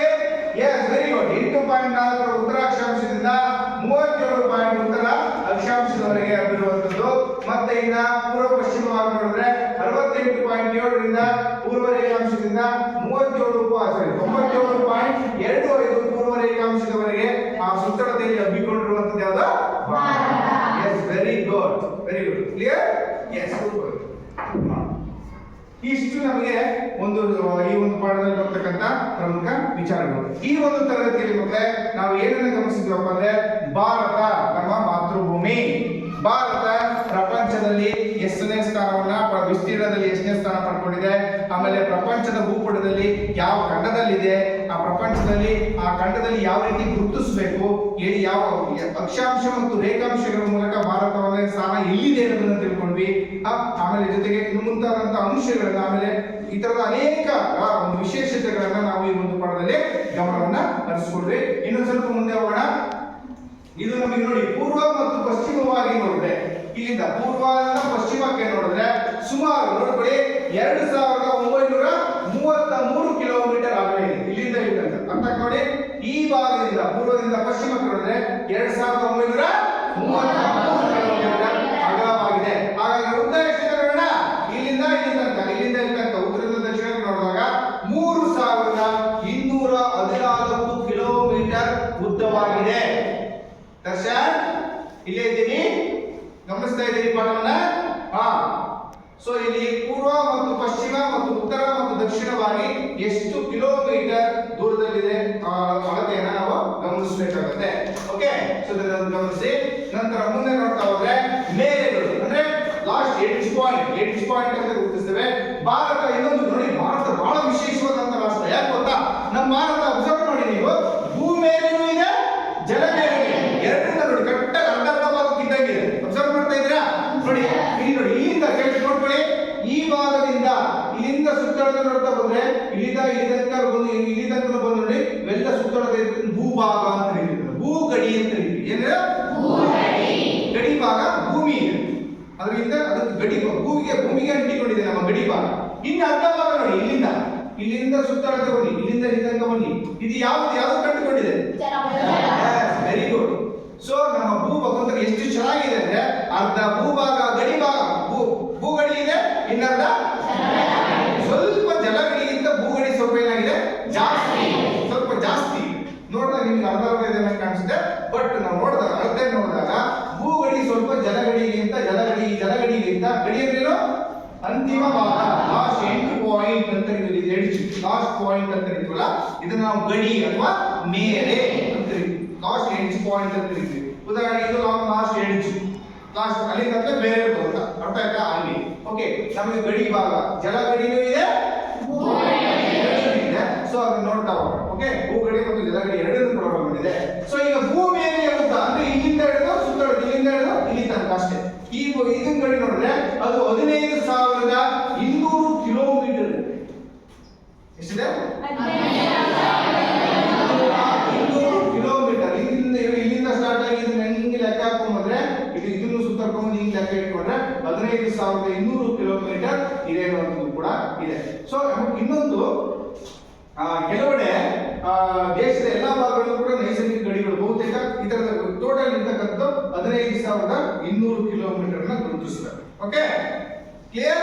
ಸೊ ಈಗ ನಾವು ಭೂಗಡಿ ಎಷ್ಟಿದೆ ಅಂತ ಗೊತ್ತಾಯ್ತು. ಈಗ ನಾವು ಯಾವ್ದು ಇನ್ನೊಂದು ಯಾವುದು ಜಲಗಡಿಯನ್ನು ನೋಡಿದ್ರೆ ಉತ್ತರದಲ್ಲಿ ಹಿಮಾಲಯ ಪರ್ವತಗಳು ಮತ್ತು ಭಾರತ ಚೀನಾಗಳ ನಡುವಿನ ನೈಸರ್ಗಿಕ ಗಡಿಗಳಾಗಿವೆ. ನೋಡಿ, ಕೆಲವೊಂದು ಗಡಿಗಳು ನೈಸರ್ಗಿಕ ಗಡಿಗಳಾಗಿವೆ. ಇವನ್ನ ಕೆಲವು ಕಡೆ ನಾವೇ ಗಡಿಗಳನ್ನ ನಿರ್ಮಾಣ ಮಾಡ್ಕೊಂಡಿದ್ದೀವಿ, ಇನ್ನು ಕಡೆ ಕೆಲವು ಕಡೆ ನೈಸರ್ಗಿಕ ಗಡಿಗಳು ಕೂಡ ಇರುತ್ತೆ. ಭಾರತ ಮತ್ತು ಚೀನಾಗಳ ನಡುವಿನ ನೈಸರ್ಗಿಕ ಗಡಿಗಳು ಈ ಭಾಗದಲ್ಲಿ ಕಂಡು ಬರ್ತವೆ. ನೈಸರ್ಗಿಕ ಗಡಿಗಳು ಅಂದ್ರೆ ಅವಟ್ಟಿಗೆ ನಿರ್ಮಾಣ ಆಗಿರುವ ಗಡಿ ರೇಖೆಗಳನ್ನು ಗುರುತಿಸ್ತವೆ, ನೈಸರ್ಗಿಕ ಗಡಿ ರೇಖೆಗಳನ್ನು ಗುರುತಿಸ್ತವೆ. ಸೊ ಈಗ ನಾವು ಭೂಮೇರೆಯ ಉದ್ದ ಅಂದ್ರೆ ಭೂಗಡಿಯ ಉದ್ದ ಎಷ್ಟಂತ ಗುರುತಿಸ್ತೀವಿ. ಈಗ ನಾವು ಜಲಗಡಿಯ ಉದ್ದವನ್ನ ನೋಡ್ತಾ ಹೋಗೋಣ. ಭಾರತದ ಪ್ರಧಾನ ಭೂಭಾಗ ಅಂದ್ರೆ ಇದು ಏನಿದೆಯಲ್ಲ, ಪ್ರಧಾನ ಭೂಭಾಗ ಅಲ್ಲಿಂದ ಸ್ಟಾರ್ಟ್ ಆಗುತ್ತೆ ಅಂತ ಹೇಳಿದ್ರೆ ನಾವೇ ಇದು ಎಲ್ಲಿಂದ ನೋಡಿ, ಇದು ಪ್ರಧಾನ ಭೂಭಾಗವೇ ಎಲ್ಲಿಂದ ಅವನು ನೀರೊಳಗೆ ಏನಾಗಿದೆ, ಕಾಣಿಸುತ್ತೆ ಹೌದಲ್ಲ. ಇಲ್ಲಿಂದ ಅಪ್ ಟು ಇಲ್ಲಿಂದ ಹಿಡಿದು ಸುತ್ತಳತೆ ಈ ಬೋರ್ಡರ್ ಇಲ್ಲಿಂದ ಒಂದು ಇಲ್ಲಿ ತನಕ ಇದೆಯಲ್ಲ, ಇದು ನಮಗೆ ಟೋಟಲ್ ಇರುವಂತದ್ದು ಎಷ್ಟಪ್ಪ ಅಂದ್ರೆ 6,000. ಇದರಲ್ಲಿ ಯಾರು ಜಾಸ್ತಿ ಇದೆ ಅನಿಸ್ತು? ಅದು 15,000 ಇದು 6,000. ಈಗ ಯಾರು ಜಾಸ್ತಿ ಇದೆ ಅಂತ ನಿಮಗೆ ಗೊತ್ತಾಯ್ತು ಹೌದಲ್ಲ. ಎಸ್, ನಮಗೆ ಭೂಗಡಿ 15,200 ಇದೆ, ಜಲಗಡಿ 6,300 ಕಿಲೋಮೀಟರ್ ಇದೆ. ಇದನ್ನ ನೆನಪಿಟ್ಕೋಬೇಕಾಗುತ್ತೆ. 15,200 ನಮಗೆ ಭೂಗಡಿ ಆದ್ರೆ 6,300 ಏನಾಗುತ್ತೆ ಜಲಗಡಿ ಅಂತ ಗುರುತಿಸ್ತೀವಿ. Okay, clear? Yes, right. ಈಗ ಮುಂದೆ ಹೋಗೋಣ. ನೋಡಿ, ಆಮೇಲೆ ಇನ್ನೊಂದು ವಿಶೇಷ ಏನು ಗೊತ್ತಾ, ಇಲ್ಲಿ ನಾವು ಏನ್ ಮಾಡಿದೀವಿ ಅಂದ್ರೆ ಈ ಜಲಗಡಿಯನ್ನು ಗುರುತಿಸಬೇಕಾದಾಗ ಡೈರೆಕ್ಟ್ ಇಲ್ಲಿಂದ ಹಿಂಗೆ ತಗೊಂಡಿದ್ದೀವಿ ಅಷ್ಟೇ, ಇದನ್ನ ಹಿಂಗೆ ತಗೊಂಡಿದ್ದೀವಿ ಅಷ್ಟೇ. ಇಲ್ಲಿ ಈ ಎರಡು ಸ್ವಲ್ಪ ಬಿಟ್ವಿ ನಾವು, ಇಲ್ಲಿ ಲಕ್ಷದ್ವೀಪಗಳಿದ್ದು ಹೌದಾ, ಲಕ್ಷದ್ವೀಪಗಳು ಬರ್ತವೆ. ಈ ಕಡೆ ಬಂದ್ರೆ ಯಾವ ಬರ್ತವೆ? ಅಂಡಮಾನ್ ನಿಕೋಬಾರ್ ದ್ವೀಪಗಳು ಬರ್ತವೆ. ಅವು ಯಾರಿಗೆ ಸೇರ್ತವೋ ಅವರು ಲೆಕ್ಕ ಇಟ್ಕೋಬೇಕಾರೆ, ಮತ್ತೆ ಅವ್ನು ಬಿಟ್ಬಿಟ್ರೆ ಅದು ಬೇರೆಯವ್ರಿಗೆ ಅಂತನಾ, ಬೇರೆಯವ್ರು ಅಂತನಾ, ಅವನು ಲೆಕ್ಕ ಇಟ್ಕೊಂಡು ನಾವು ಜಲಗಡಿಯನ್ನು ಗುರುತಿಸಿದ್ರೆ, ಅವನ್ನ ಬಿಟ್ಟು ಜಲಗಡಿ ಗುರುತಿಸಿದ್ರೆ 6,100 ಇದೆ. ಅವನ್ನ ಸೇರಿಸಿ ಜಲಗಡಿಯನ್ನು ನಾವು ಲೆಕ್ಕ ಹಾಕಿದ್ರೆ ಟೋಟಲ್ ಎಷ್ಟು ಬರ್ತಪ್ಪ ಅಂದ್ರೆ 7,516.5 ಕಿಲೋಮೀಟರ್ ಬರುತ್ತೆ. ಯಾವ್ದು ಲೆಕ್ಕ ಇಟ್ಕೊಂಡಿದ್ರೆ ಲಕ್ಷದ್ವೀಪ ಮತ್ತು ಅಂಡಮಾನ್ ನಿಕೋಬಾರ್ ಎರಡು ಲೆಕ್ಕ ಇಟ್ಕೊಂಡಿದ್ರೆ 7,516.5 ಕಿಲೋಮೀಟರ್ ಇರ್ತದೆ. ಸೊ ಈಗ ನಮಗೆ ನಮ್ಮ ಭಾರತದ ಪಶ್ಚಿಮಕ್ಕೆ ಬಂದ್ರೆ ಯಾವ ಸಮುದ್ರ ಇದೆ? ಈ ಕಡೆ ಪೂರ್ವಕ್ಕೆ ಬಂದ್ರೆ ಕೆಳಗಡೆ ಬಂದ್ರೆ ಮೂರರ ನಡುವೆ ಹಬ್ಬಿರುವಂತದ್ದು ನಮ್ಮ ಅರ್ಥ ಆಗ್ತಿದೆ ಅಂತಕ್ಕಂಥ. ಸೊ ಈಗ ನೆರೆಯ ರಾಷ್ಟ್ರಗಳನ್ನು ಗುರುತಿಸೋಣ. ನೆರೆಯ ರಾಷ್ಟ್ರಗಳಂದ್ರೆ ಅಕ್ಕಪಕ್ಕದ ರಾಷ್ಟ್ರಗಳು. ಅರ್ಥ ಆಯ್ತಾ? ಅಕ್ಕಪಕ್ಕದ ರಾಷ್ಟ್ರಗಳನ್ನು ಗುರುತಿಸೋಣ, ನೋಡೋಣ ಯಾವ್ಯಾವ ಅಂತ. ಭಾರತ ಒಟ್ಟು 7 ನೆರೆಯ ರಾಷ್ಟ್ರಗಳನ್ನ ಒಳಗೊಂಡಿದೆ. ಎಷ್ಟು? 7 ನೆರೆಯ ರಾಷ್ಟ್ರ, ಅಕ್ಕಪಕ್ಕದ ರಾಷ್ಟ್ರಗಳು ಅಂಟ್ಕೊಂಡಿರುವುದು. ಈಗ ವಾಯುವ್ಯಕ್ಕೆ ಬಂದ್ರೆ ಯಾವ್ದಿದೆ? ಪಾಕಿಸ್ತಾನ ಮತ್ತು ಆಫ್ಘಾನಿಸ್ತಾನ. ನೋಡಿ, ವಾಯುವ್ಯದಲ್ಲಿ ಯಾವ್ದಿದೆ? ಪಾಕಿಸ್ತಾನ ಮತ್ತು ಆಫ್ಘಾನಿಸ್ತಾನ. ನೋಡಿ, ಇಲ್ಲಿ ಪಾಕಿಸ್ತಾನ ಇದೆ, ಇದ್ರ ಮೇಲ್ಗಡೆ ಆಫ್ಘಾನಿಸ್ತಾನ ಕಾಣಿಸ್ತಾ ಇದೆ ನಿಮಗೆ. ಕರೆಕ್ಟ್ ಆಗಿ ಹೆಸರು ಬಂದ ತಕ್ಷಣ ತೋರಿಸ್ತಾ ಇರ್ತೀವಿ. ಓಕೆ, ನೆಕ್ಸ್ಟ್ ನೋಡೋಣ. ಈಗ ಉತ್ತರದಲ್ಲಿ ಬಂದ್ರೆ ನೇಪಾಳ ಮತ್ತು ಚೀನಾ ಮತ್ತು ಭೂತಾನ್. ನೋಡಿ, ನೇಪಾಳ, ಚೀನಾ ಮತ್ತು ಭೂತಾನ್ ಈ 3 ರಾಷ್ಟ್ರಗಳು ಎಲ್ಲಿ ಬರ್ತವೆ?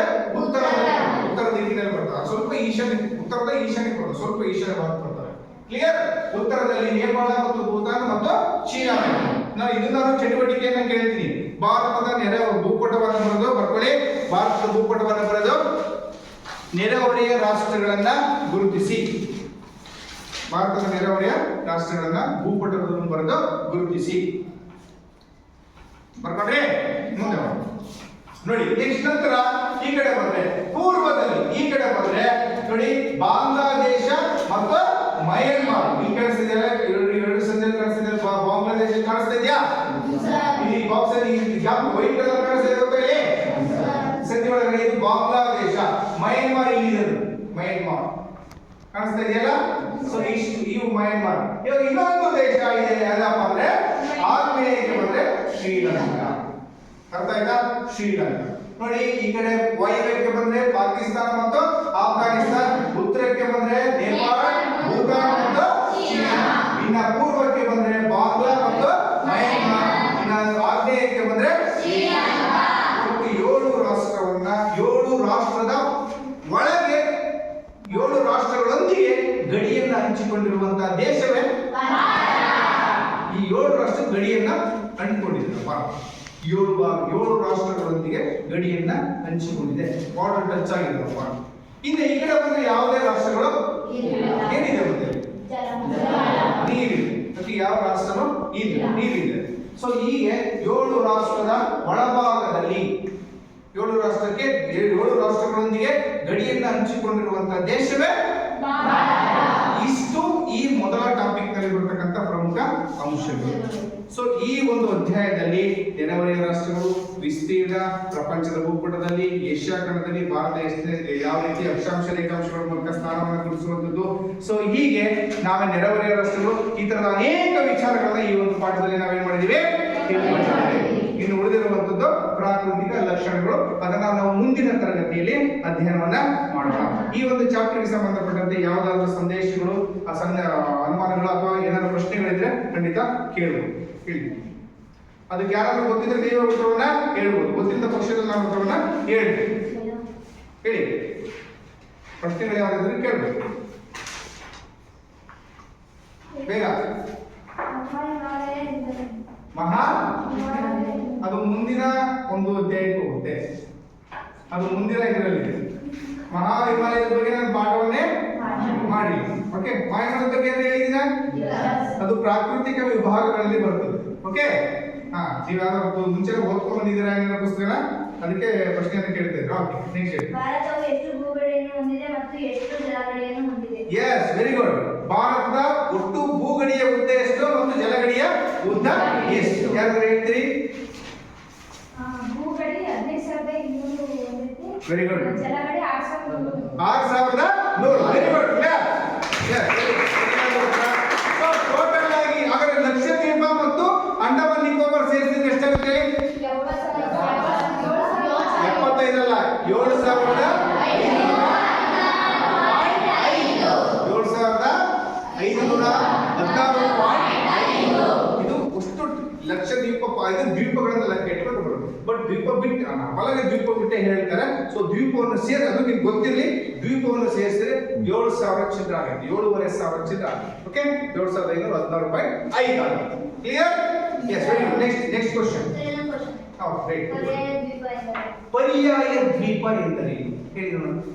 3 ಭಾಗದಲ್ಲಿ ಒಂದು ಭಾಗದಲ್ಲಿ ಭೂಮಿ ಇದ್ದು 3 ಭಾಗದಲ್ಲಿ ನೀರಿದ್ದು. S, very good. 3 ಭಾಗದಲ್ಲಿ ನೀರಿದ್ದು 1 ಭಾಗದಲ್ಲಿ ಭೂಮಿ ಇದ್ರೆ ಒಂದು ಉಪಖಂಡ ಅಂತ ಕರೀಬಹುದು.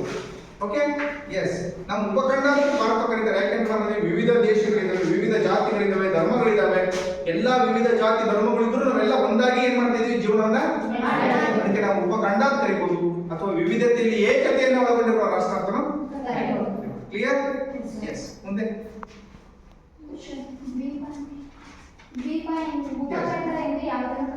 ಉಪಖಂಡ ಅಂತ ಯಾವುದನ್ನು ಕರೆಯುತ್ತದೆ ಅನ್ನೋದಕ್ಕಿಂತ ಉಪಖಂಡ ಅಂತಂದ್ರೆ ಏನು ಅಂತ ಕೇಳುವುದು.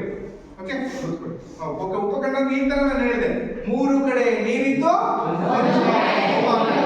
ಉಪಖಂಡ, ಒಂದು ಖಂಡ ಅಂತ ಕರೀತೀವಿ. ಅಂದ್ರೆ ಯಾಕೆ ಅಂತಂದ್ರೆ ನಾನು ಹಾಗೆ ಈ ತರ ಅದನ್ನ ಹೇಳಿದ್ದು, ನಮ್ಮಲ್ಲಿ ವಿವಿಧ ಧರ್ಮ, ಜಾತಿ, ಸಂಸ್ಕೃತಿಗಳು ಇದ್ದರೂ ಕೂಡ ನಾವೇನ್ ಮಾಡ್ತೀವಿ, ಒಟ್ಟಾಗಿ ಒಂದೇ ಪ್ರದೇಶದಲ್ಲಿ ಏನ್ ಮಾಡ್ತಾ ಇದೀವಿ, ಜೀವನವನ್ನ ಮಾಡ್ತಾ ಇದೀವಿ. ಸೊ ಹಂಗಾಗಿ ಆ ಒಂದು ಉಪಖಂಡ ಅಂತ ಕರಿತೀವಿ. 3 ಭಾಗದಲ್ಲಿ ನೀರಿದೆ, 1 ಭಾಗದಲ್ಲಿ ಭೂಮಿ ಇದೆ. 1 ಭಾಗದಲ್ಲಿ ನಾವೆಲ್ಲರೂ ಜೀವನವನ್ನ ಮಾಡ್ತಾ ಇದ್ದೀವಿ. Okay, good. ಭಾರತವು ಒಟ್ಟು ಎಷ್ಟು ನೆರೆಯ ರಾಜ್ಯಗಳನ್ನು? ಎಷ್ಟು ನೆರೆಯ ರಾಜ್ಯಗಳು? S, very good. 7 ನೆರೆಯ ರಾಷ್ಟ್ರಗಳು. ಯಾರಾದ್ರೂ ಹೇಳ್ತೀರಿ 7 ನೆರೆಯ ರಾಷ್ಟ್ರಗಳನ್ನ? ಒಂದು ನಿಮಿಷ, ಅದನ್ನ ನಮಗೆ ಇದನ್ನ ಹೇಳ್ಬೇಕು, ಯಾವ ದಿಕ್ಕು ಅಂತ ಹೇಳ್ಬೇಕು. ಕೂತ್ಕೊಳ್ಳಿ. ಕೂತ್ಕೊಳ್ಳಿ. ವಾಯುವ್ಯದಲ್ಲಿ ಪಾಕಿಸ್ತಾನ ಮತ್ತು ಅಫ್ಘಾನಿಸ್ತಾನ. ಎಸ್, ಕೂತ್ಕೊಳ್ಳಿ. ವಾಯುವ್ಯದಲ್ಲಿ ಬಂದ್ರೆ ಪಾಕಿಸ್ತಾನ ಮತ್ತು ಅಫ್ಘಾನಿಸ್ತಾನ. ನೆಕ್ಸ್ಟ್ ಉತ್ತರದಲ್ಲಿ Nepal, China, Bhutan. Yes, very good. ಉತ್ತರದಲ್ಲಿ ನೇಪಾಳ, ಚೀನಾ ಮತ್ತು ಭೂತಾನ್. ಎಸ್, ಪೂರ್ವದಲ್ಲಿ ಬಾಂಗ್ಲಾದೇಶ ಮತ್ತು ಮಯನ್ಮಾರ್. S, very good. ಪೂರ್ವಕ್ಕೆ ಬಂದ್ರೆ ಮಯನ್ಮಾರ್ ಮತ್ತು ಬಾಂಗ್ಲಾ. ಆಗ್ನೇಯಕ್ಕೆ ಬಂದ್ರೆ ಶ್ರೀಲಂಕಾ. 7 ನೆರೆಯ ರಾಷ್ಟ್ರಗಳನ್ನ ಒಳಗೊಂಡಿದೆ. ಕ್ಲಿಯರ್? ಮತ್ತೆ ಏನಾದ್ರು ಗಮನಿಸಿದ್ವಾ? ಹಾಗಾದ್ರೆ ಭಾರತದ ಒಟ್ಟು ವಿಸ್ತೀರ್ಣ ಎಷ್ಟು? 32.87 ಎಸ್, ವೆರಿ ಗುಡ್. 32,97,200. ಹಾಗಾದ್ರೆ ಪ್ರಪಂಚ ಭಾರತದ ಸ್ಥಾನ ಎಷ್ಟಮ್ಮ? ಭಾರತದ ಒಂದು ವಿಸ್ತೀರ್ಣ ಎಷ್ಟು? ಪ್ರಪಂಚದ ಒಟ್ಟು ವಿಸ್ತೀರ್ಣದಲ್ಲಿ ಭಾರತದ ವಿಸ್ತೀರ್ಣ ಎಷ್ಟು? ನೀನು ಸರಿಯಾಗಿ ಪಾಠವನ್ನ ಕೇಳಿಲ್ಲ ಅನಿಸ್ತಾ ಇದೆ. ಎಷ್ಟು? 2.4. ತಲೆಯನ್ನ ಇಲ್ಲೇ ಗಮನದಲ್ಲಿ ಇಟ್ಕೊಂಡು ಕೇಳಿದ್ರೆ ಸರಿಯಾದ ಉತ್ತರ ಬರ್ತದೆ. ತಲೆಯನ್ನ ಇಲ್ಲೇ ಇಟ್ಕೊಂಡು ಕೇಳಿದ್ರೆ ಸರಿಯಾದ ಉತ್ತರ ಬರೋದಿಲ್ಲ. 2.4. ಎಷ್ಟೋ ಒಂದು ನಿಮಿಷ ನೀವು ಕೂತ್ಕೊಳ್ಳಿ. ಎಷ್ಟಮ್ಮ? 2.4. ಏನಿದೋ ಪ್ರಪಂಚದ ಒಟ್ಟು ವಿಸ್ತೀರ್ಣದಲ್ಲಿ ಭಾರತ ವಿಸ್ತೀರ್ಣ ಎಷ್ಟು ಅಂದ್ರೆ 2.4. ಬರೀ ಭಾರತದ ವಿಸ್ತೀರ್ಣ ಅಂದ್ರೆ 32,87,000. Yes, good. ಕೂತ್ಕೊಳ್ಳಿ. ಎಸ್, ಕ್ಲಿಯರ್ ಆಯ್ತಾ? ಅದ್ರಲ್ಲಿ ಯಾವ್ದು ಡೌಟ್ ಇಲ್ಲ ಅನ್ಕೋತೀನಿ. ಭಾರತವು ವಿಸ್ತೀರ್ಣದಲ್ಲಿ ಎಷ್ಟನೇ ಸ್ಥಾನದಲ್ಲಿದೆ? 7ನೇ ಸ್ಥಾನ. S, very good. ಸೊ ಎಲ್ಲರೂ ಬಹುತೇಕ ಪಾಠ ಸರಿಯಾಗಿ ಅರ್ಥ ಆಗಿದೆ ಅಂತ ಅನ್ಕೋತೀನಿ. ಓಕೆ, ಸೊ ನೆಕ್ಸ್ಟ್ ನಾನು ರಸಪ್ರಶ್ನೆಗಳನ್ನು ಮಾಡ್ತೀನಿ, ಆಮೇಲೆ ಚಟುವಟಿಕೆ ಕೊಟ್ಟಿದ್ದೀನಿ, ಅದನ್ನ ಸರಿಯಾಗಿ ಬರ್ಕೊಂಡು. ಸೊ ಇಲ್ಲಿಗೆ ಈ ಒಂದು ಮೊದಲ ಒಂದು ಟಾಪಿಕ್ ಅನ್ನ ಮುಗಿಸ್ತಾ ಇದ್ದೀನಿ. ಎಲ್ರಿಗೂ ಧನ್ಯವಾದ. Okay, clear.